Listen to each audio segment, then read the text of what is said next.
right, this is the place to be if you want a lot of details in your weather forecast, and we've got so much to talk about on this Tuesday evening. It's Weather for Weather Geeks, and we have a doozy of a cold front heading our way in a little more than 24 hours. It'll bring, of course, Arctic air and gusty winds, but also the snow impacts will definitely be felt across our area over the coming 48 to 72 hours. Quick review of today, though, and actually turned out to be a pretty decent day today. This time lapse at the Canfield Fairgrounds shows a little bit of a skiff of snow on the ground at the start of the day, but actually we had some sunshine that worked in pretty quickly this morning and into the afternoon. Did quick work of the snow there on the ground at the fairgrounds, and yeah, it wasn't a half bad day at all today. It was cold, yes, but hey, it's early December. That's not all that unexpected. All right, regionally, things are pretty quiet.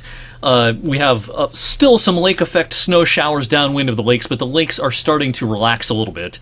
They're going to become active again, certainly, as we go into Wednesday night and especially into Thursday and Thursday night. But we're seeing a little bit of a downtick in the lake effect activity right now. But last evening, we had some snow showers as expected that had a little bit of a lake effect component to them. And we had locally up to a couple of inches, stripe from Mesopotamia down to Johnston, Gustavus, close to the northern areas, Sharon over to Transfer. Some places probably picked up a couple of inches worth of snow with those snow showers last evening, just enough to maybe cause a candy coating, as you just saw in that fairgrounds time lapse. The snow was not exactly plentiful in most of the rest of the area. But out ahead of our cold front tomorrow night, the Weather Service offices in Cleveland and Pittsburgh have already hoisted winter storm watches from the Appalachian Mountains into the northern forested areas of Pennsylvania and then coming across into northeast Ohio. And in our TV market, this includes Trumbull and Mercer counties. I suspect this will be upgraded to a winter storm warning tomorrow for these same areas, a lot of these same areas, and I wouldn't be surprised if we had a winter weather advisory issuance for the rest of our TV viewing area. Amounts are not going to be all that high, but certainly some winter weather impacts can be expected, I think, for a lot of Mahoning, Columbiana, and Lawrence counties, maybe especially Lawrence County by Thursday. So the Great Lakes are wide open for business. The Lake Erie water temperature is still about 7, maybe 8 degrees above the average. Actual values here in the middle of Lake Erie, it's still up into the 50s as far as the lake water temperature. And when you compare these numbers to the average, again, especially the western end of Lake Erie, it is way, way above the average. Not as far above the average on the eastern end of the lake, but the entire Great Lakes system is warmer than the average. And anytime you have a situation like this and Arctic air blowing over those lakes, you're going to see mondo snow amounts. And we've seen, of course, several feet worth of snow with the latest lake effect episode in parts of the region, not in our TV viewing area, but with a different wind direction this time around, we are going to get in on some lake effect in our TV market south of the primary snow belt. So during the daylight hours Wednesday, we're doing just fine. It's going to turn breezy.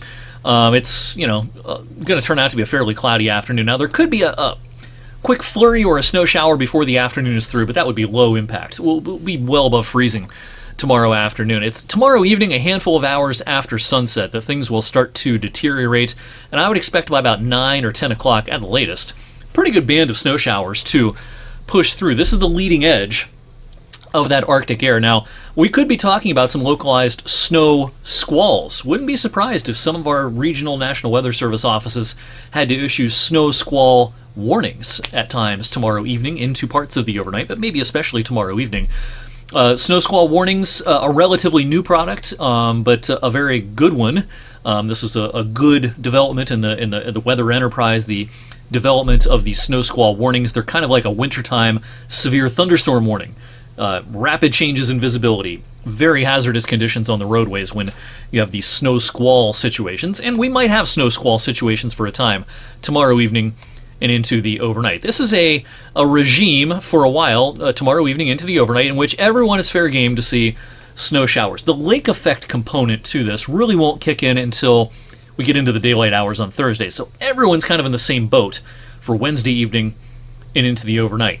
As this transitions then on Thursday into more of a lake effect driven event, no surprise when I tell you that the highest snowfall totals with the kind of the second part of this whole winter weather episode, the highest snowfall totals would be in areas that favor more lake effect. That usually is our northern areas, right? Now, some of these lake effect streamers, snow showers, and flurries can impact our southern viewing area, but they'll be more numerous around and north of Youngstown, north of Interstate 80, and that'll be the case Thursday and right through a good chunk of Thursday night as well. And so conditions can still be locally kind of tricky all the way into daybreak on our Friday. So this is going to be, one of our more significant snowfall events in the last couple of winters. Of course, the last couple of winters have featured very little snow.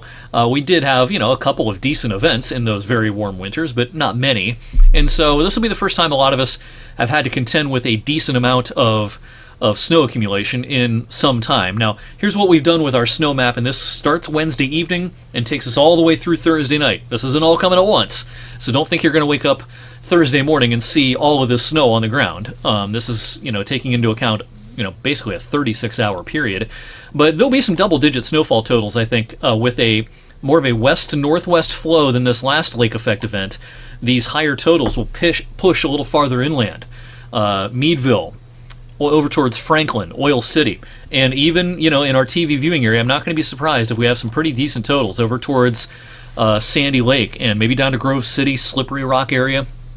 With this kind of a fetch off of Lake Erie, some of those areas could be, particularly prone to seeing some pretty lofty totals. Zooming in on our TV viewing area, and our TV viewing area is basically 5 counties, so we're going to zoom all the way in here and talk about what to expect in our television market with some detail here. With this 1 to 3 inches in areas south of I-80, largely coming with the cold front Wednesday night, early Thursday morning.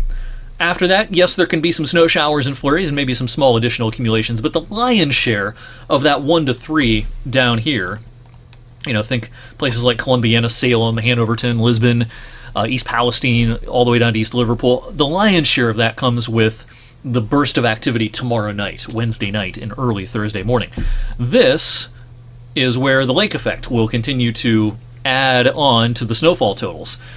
So while additional accumulations in our southern areas Thursday into Thursday night will be fairly modest, at worst, we can see the snow continuing to pile up in Warren and Cortland and Southington and over towards Greenville, certainly, and again, especially once you get over towards the I-79 corridor in Mercer County.